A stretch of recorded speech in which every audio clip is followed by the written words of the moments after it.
Unique.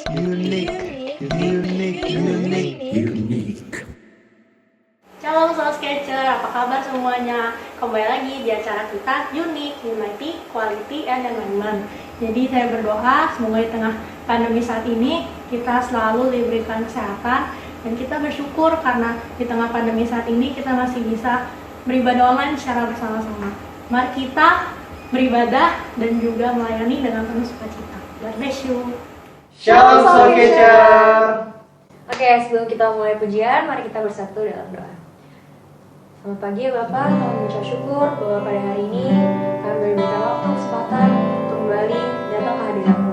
Supaya kami menaikkan setiap pujian dan penyembahan kami, kiranya pujian dan penyembahan kami, ucapan syukur kami Tuhan, boleh menjadi persembahan yang harum di hadapan-Mu.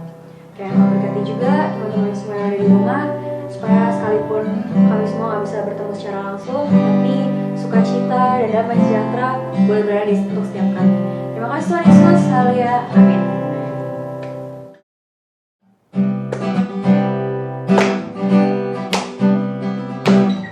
Mari kita bawa pujian ke Tuhan lagi.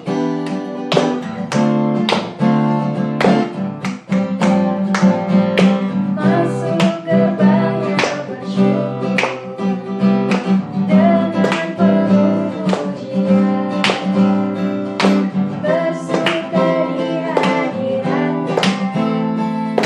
Besarkan agung namanya. pujian.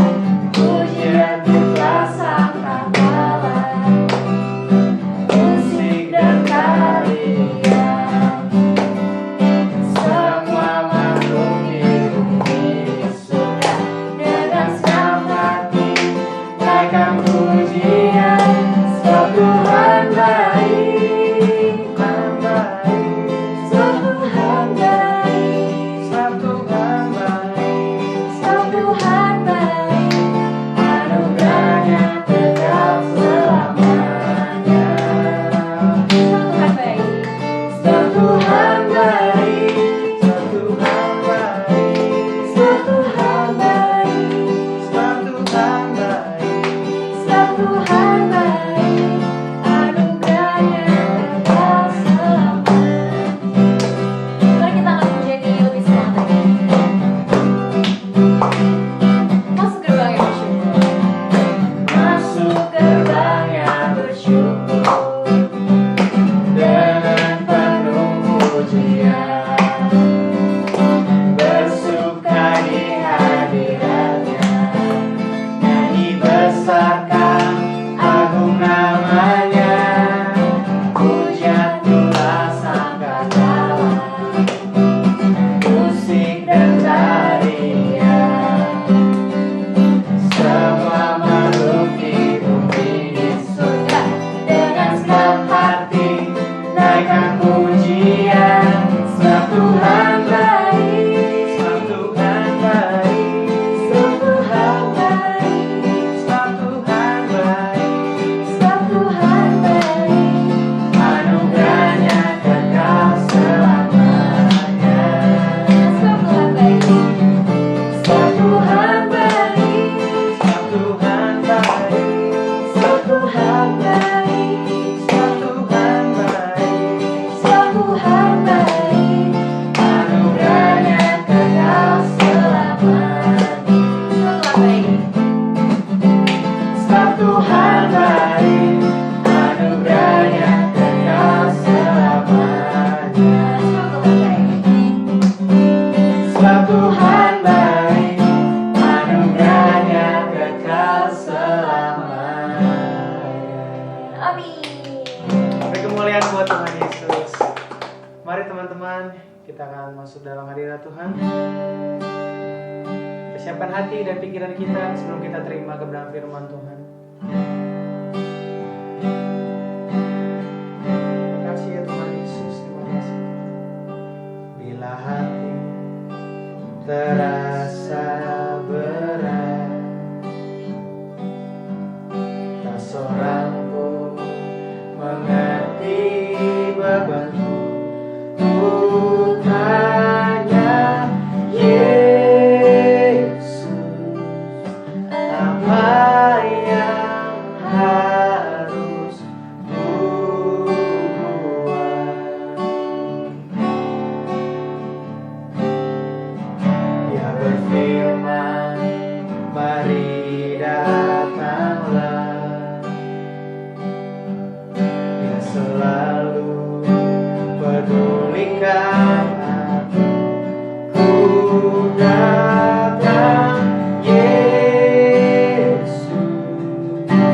Hadapiku segala bebanku,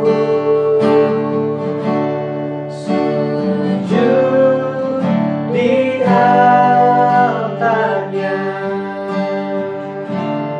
Ku bawa hidupku,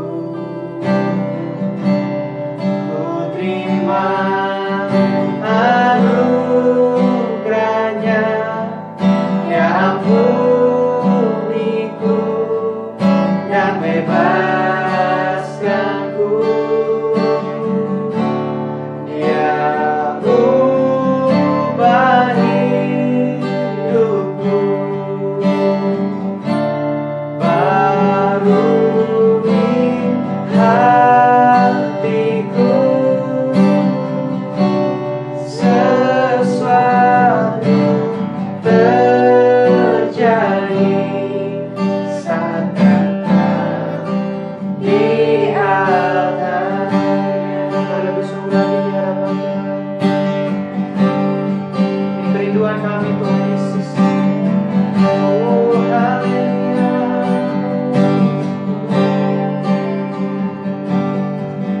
Bila hati terasa berat, seorang pun mengerti bebannya, mengerti bebanku, datang Yesus. Yesus, apa yang harus kami, yang harus ku buat? Dia berfirman, Dia berfirman, mari datanglah. Kau selalu pedulikan aku. Ku datang, Yesus, siap bebanku,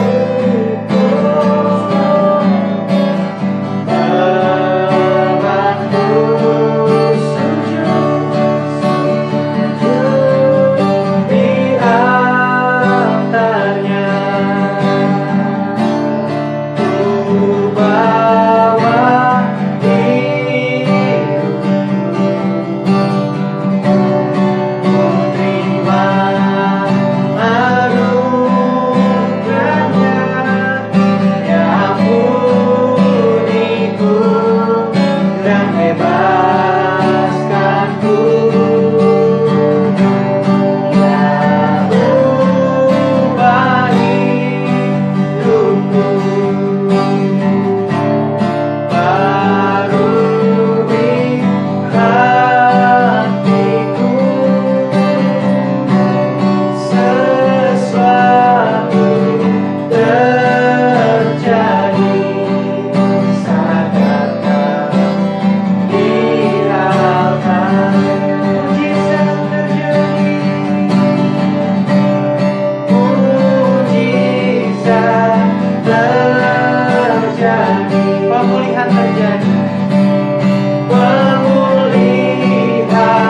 terjadi, sesuatu terjadi, sesuatu terjadi saat datang di altarnya.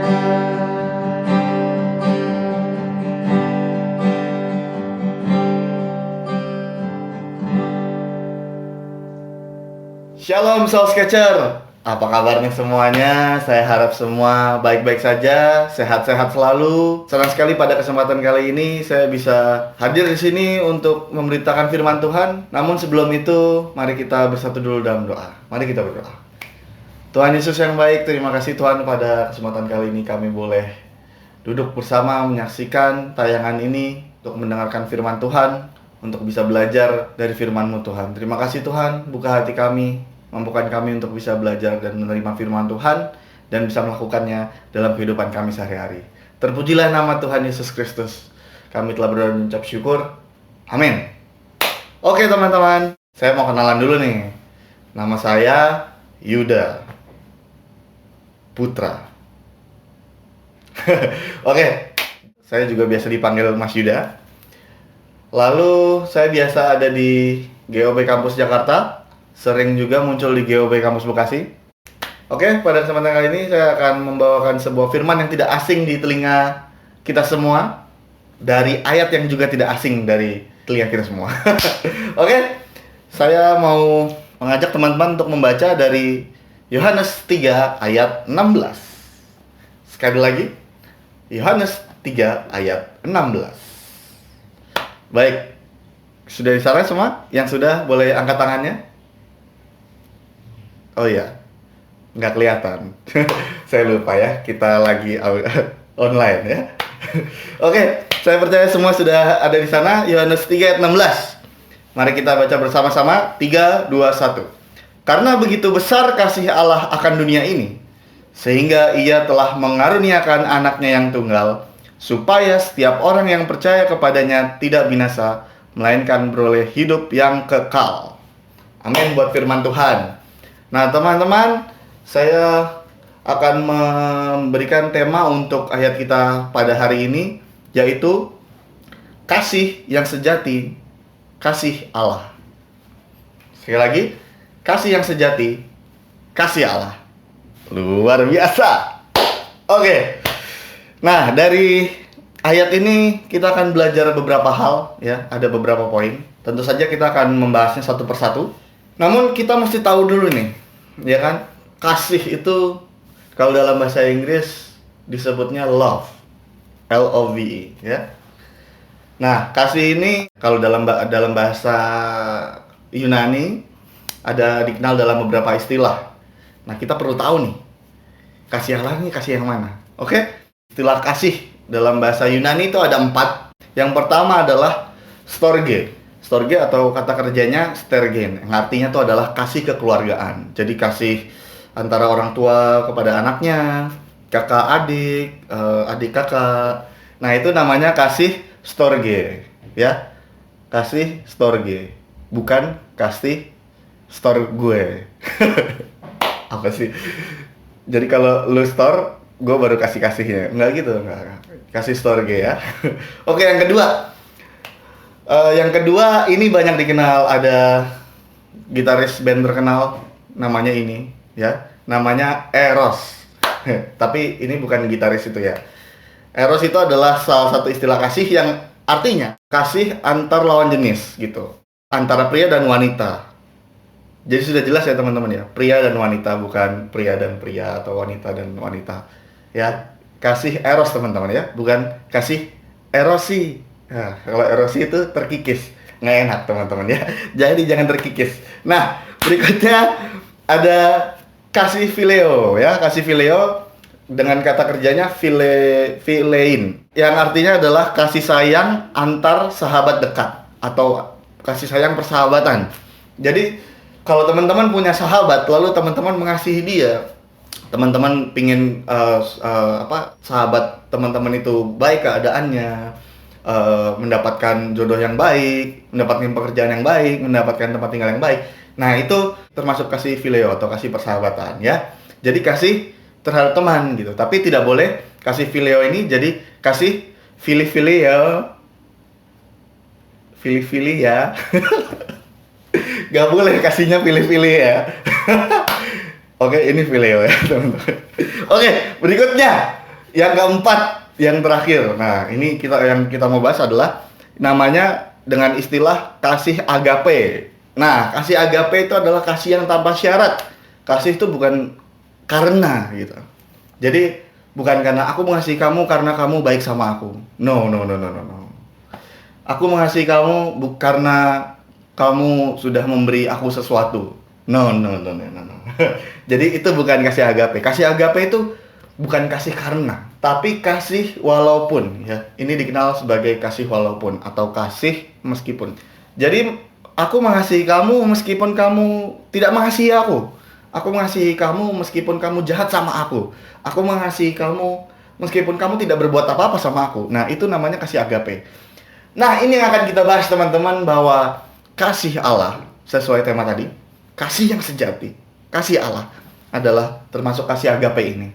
Mari kita bahas dari ayat yang tadi kita sudah baca. Dari Yohanes 3:16, setidaknya ada 5 poin atau 5 hal yang bisa kita pelajari tentang kasih yang sejati, kasih Allah.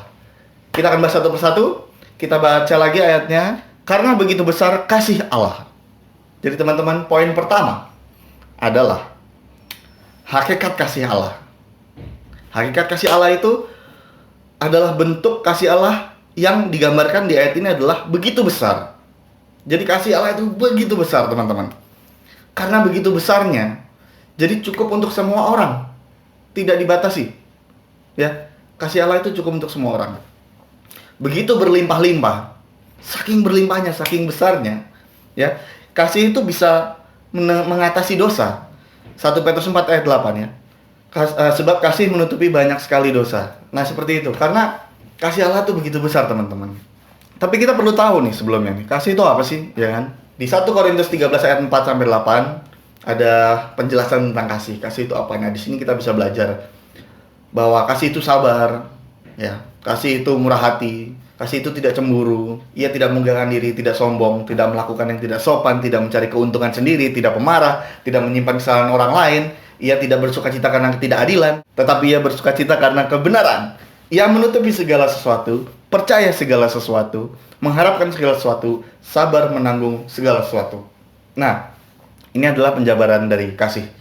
Tuhan mau kita belajar dari poin pertama ini adalah kita meniru Tuhan. Kita harus belajar untuk punya kasih yang besar juga terhadap sesama kita. Ya, kita harus sabar menghadapi orang-orang yang kurang enak sikapnya sama kita. Kita harus murah hati. Kita tidak boleh cemburu. Kalau ada yang iri hati itu termasuk cemburu, teman-teman. Jadi misalnya ada orang iri sama kita, lalu kita jangan justru membuat dia terlena dengan apa yang dia tuntut gitu. Tapi kita harus mengasihi dia. Mengasihi itu dengan cara menyuruh dia bertobat, jangan iri gitu loh. Atau mendoakan gitu kalau memang sudah susah dikasih tahu, ya kan? Nah, berikutnya kita baca lagi di ayat Yohanes 3 ayat 16. Tadi sudah karena begitu besar kasih Allah akan dunia ini. Nah, garis bawahi kata dunia ini. Jadi poin kedua yang bisa kita pelajari adalah jangkauan atau cakupan. Kasih Allah menjangkau atau mencakup dunia ini. Begitu teman-teman ya. Jadi di sini kita belajar bahwa kita harus memberitakan Injil ke seluruh dunia. Kenapa? Karena kasih Allah ini untuk dunia ini. Ya. Artinya juga kita harus mengasihi semua orang. Nggak pilih-pilih teman-teman ya. Karena Tuhan juga nggak pilih-pilih. Kita belajar dari Tuhan. Pertanyaannya, siapkah kita meruntuhkan tembok-tembok cara berpikir? Tembok-tembok kelompok, tembok-tembok kepentingan. Kita runtuhkan demi membagikan kasih Allah. Itu pertanyaannya. Karena kita harus membagikan kasih Allah ke seluruh dunia, ke siapapun, tanpa terkecuali. Termasuk sama orang-orang yang nggak senang dengan kita. Nah, apakah kita bisa keluar dari zona nyaman kita dan mulai belajar mengasihi orang yang tidak biasa bersama kita, atau orang yang tidak kita kenal, atau orang yang bahkan tidak suka dengan kita? Kita harus belajar, teman-teman ya. Mulailah belajar dengan membangun persahabatan dengan orang-orang yang seperti tadi saya sudah katakan. Apalagi di masa-masa seperti ini ya, semua orang susah, semua orang bingung gimana kan. Ya kita mulai doakan supaya semua sehat, minimal seperti itu kan. Lalu kita juga jaga sikap kita, karena kita ini, kalau di episode-episode sebelumnya Koko Lingga sudah mengatakan bahwa kita ini adalah surat yang terbuka. Ya, teman kita Gabriel, teman kita yang lain yang sudah membagikan firman juga mengatakan hal yang sama, bahwa kita ini adalah surat yang terbuka, surat Kristus yang terbuka. Jadi kita harus bisa jadi saksi. Kira-kira seperti itu teman-teman ya. Nah, di sini ada sebuah ayat yang menguatkan bahwa kita harus mengasihi semua orang, apapun atau bagaimanapun orang itu. Di Matius 5 ayat 46-47, apabila kamu mengasihi orang yang mengasihi kamu, apakah upahmu? Bukankah pemungut cukai juga berbuat demikian? Dan apabila kamu hanya memberi salam kepada saudara-saudaramu saja, apakah lebihnya dari perbuatan orang lain? Bukankah orang yang tidak mengenal Allah pun berbuat demikian? Jadi teman-teman, di sini latar belakangnya bahwa pemungut cukai itu adalah orang yang tidak disukai oleh bangsa Israel pada saat itu, karena pemungut cukai itu memeras bangsanya sendiri. Demi waktu itu bangsa Romawi lagi menjajah ceritanya kan, lagi berkuasa atas Israel kan. Nah, digambarkan di sini bahkan kalau kita hanya mengasihi orang yang mengasihi kita tidak jauh beda dari pemungut cukai, gitu loh. Sedangkan kita tahu pemungut cukai mengasihi orang yang mengasihi dia karena dia dapat upah, karena dapat uang. Nah, di agape ini tadi saya sudah katakan bahwa agape ini adalah kasih tanpa syarat, kasih yang bukan karena, tapi kasih walaupun. Nah, di sini kita belajar bahwa mengasihi orang itu bukan karena orangnya baik sama kita. Itu harus diingat baik-baik, ya kan? Jadi semua ini jelas merupakan suatu peringatan bagi kita agar kita tidak bersikap eksklusif, ya kan? Dan mementingkan diri sendiri. Lingkaran kita atau jangkauan kita dalam mengasihi itu harus diperluas, meskipun apapun yang terjadi dan apapun yang kita alami. Kita tetap harus mengasihi supaya jamahan Tuhan melalui kita bisa dirasakan bagi orang lain.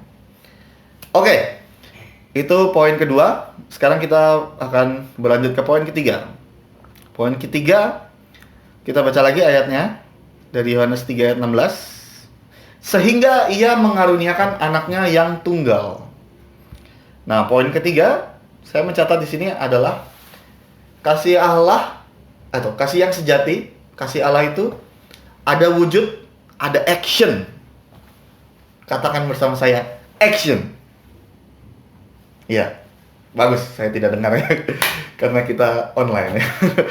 Oke, ada wujud, ada action saya katakan.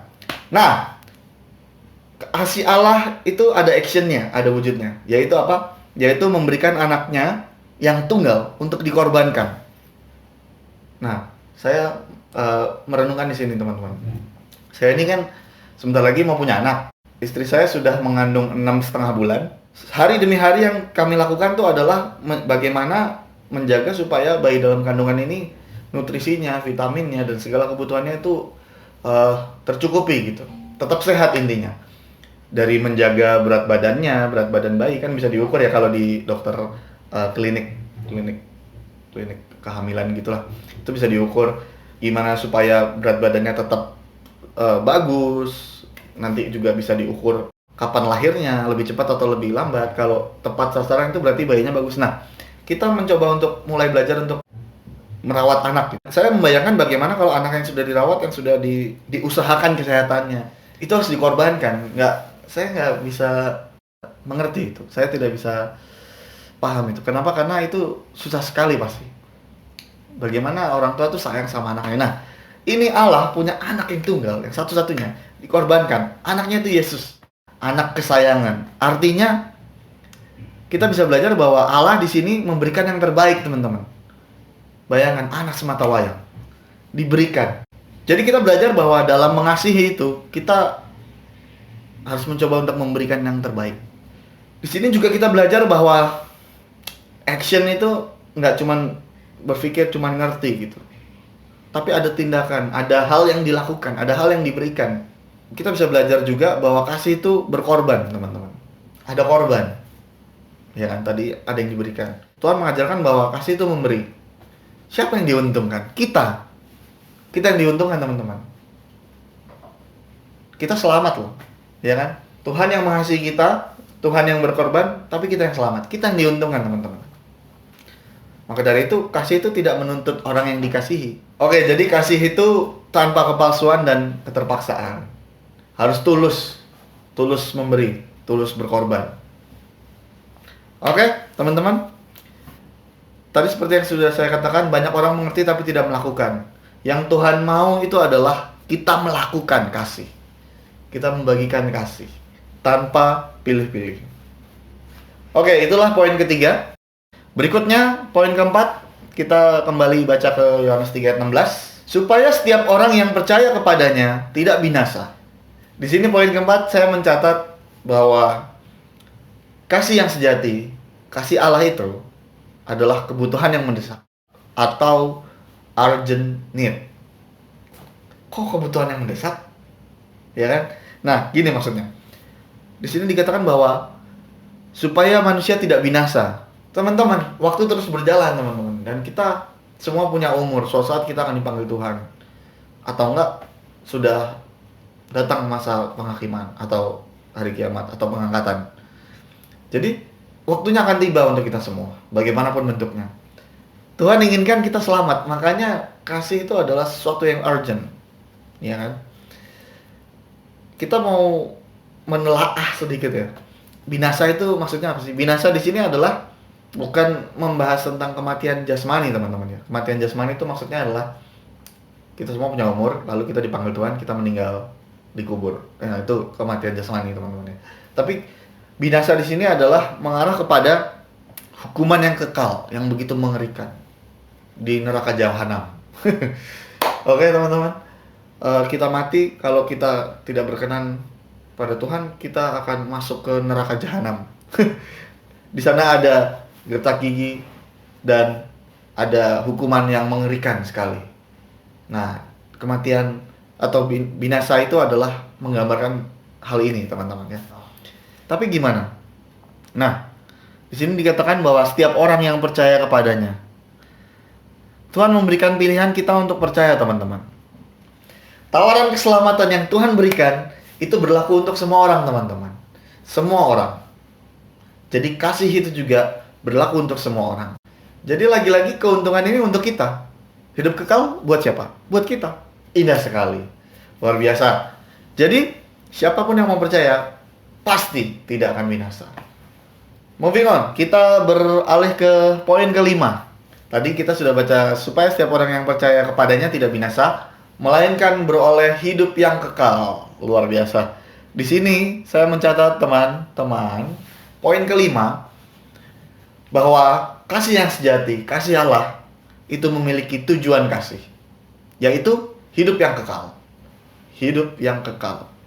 Luar biasa. Kekal bukan saja mengacu kepada keabadian, tetapi juga tentang kualitas hidup kita. Sebuah kehidupan yang ada unsur ilahi, kehidupan yang membebaskan kita dari dosa, dari kesalahan-kesalahan kita, dari iblis yang coba untuk merebut kita dari tangan Tuhan. Hal-hal duniawi yang ada dalam diri kita yang membuat kita tidak dapat bertemu dengan Tuhan, dengan Allah. Nah, tujuan kasih ini adalah supaya kita memperoleh hidup yang kekal, teman-teman. Kita bersatu lagi di dalam kerajaan Allah yang kekal. Ada satu ayat dari Yohanes 17 ayat 3. Inilah hidup yang kekal itu, yaitu bahwa mereka mengenal Engkau, satu-satunya Allah yang benar, dan mengenal Yesus Kristus yang telah Engkau utus. Jadi seperti itu, teman-teman. Jadi ketika kita mengenal Allah, kita menerima Dia, kita tidak mau sendiri loh. Kita mau membagikan kepada siapa saja. Dan kita di poin yang kelima ini, ketika kita sudah mendapatkan kasih yang sejati dari Allah, tujuan kasih Allah yaitu kita mendapatkan kehidupan yang kekal, kita tidak mau sendiri, teman-teman. Kalau teman-teman punya sahabat baik ya, akrab banget kemana-mana sama-sama, waktu masa sebelum PSBB sering nongkrong bareng ya kan, sering jalan bareng, pokoknya teman akrab lah, teman satu geng lah. Udah saking akrabnya, teman-teman kalau misalnya dapat berkat atau dapat uang, dapat makanan, apapun bentuk berkatnya, teman-teman pasti pernah merasakan ingin berbagi gitu kan, berbagi, jadi senang bareng-bareng gitu loh, atau mungkin senang susah bareng-bareng ya kan. Nah, begitu juga dengan kepastian keselamatan, teman-teman. Kalau kita sudah pasti selamat, itu adalah sebuah karunia yang luar biasa gitu. Kita juga ingin dong teman-teman kita selamat juga, nanti berjumpa di surga kekal, lalu kita bisa memuji Tuhan, menyembah Tuhan selamanya bersama-sama. Itu adalah suatu hal yang indah, kita bisa bertemu teman-teman lagi gitu kan. Teman-teman kita juga selamat. Nah, maka dari itu kita bagikan kasih itu juga kepada teman-teman kita, supaya mereka juga selamat, supaya mereka juga mendapatkan hidup yang kekal.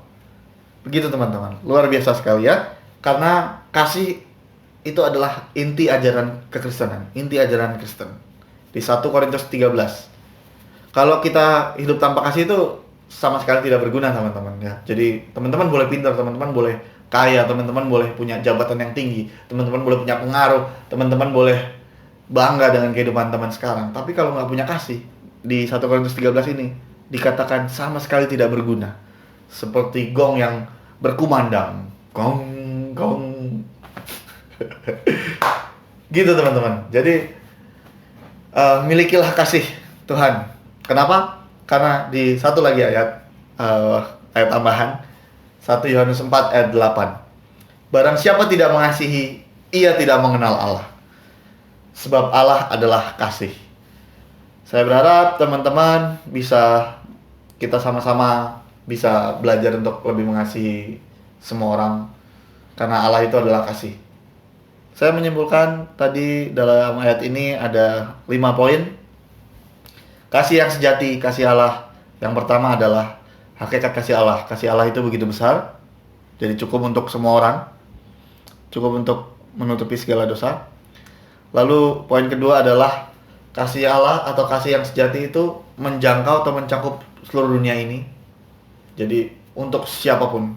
Lalu berikutnya, kasih yang sejati atau kasih Allah itu ada wujud, ada actionnya. Jadi nggak cuma ngomong, nggak cuma ngerti, nggak cuma tahu teori itu, tapi ada actionnya, ada sesuatu yang dilakukan. Berikutnya poin keempat, kasih yang sejati atau kasih Allah itu adalah kebutuhan yang mendesak, urgent need. Ya, karena supaya manusia tidak binasa teman-teman. Jadi kita butuh itu. Lalu ditawarkan untuk semua orang tanpa terkecuali. Poin kelima, poin yang terakhir.